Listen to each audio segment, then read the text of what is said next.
ब्रह्ममुरारिसुरार्चितलिङ्गं निर्मलभासितशोभितलिङ्गम् जन्मजदुःखविनाशकलिङ्गं तत्प्रणमामि सदा शिवलिङ्गम्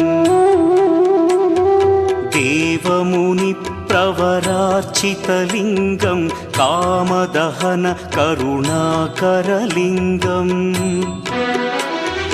रावणदर्पविनाशकलिङ्गं तत्प्रणमामि सदा शिवलिङ्गम्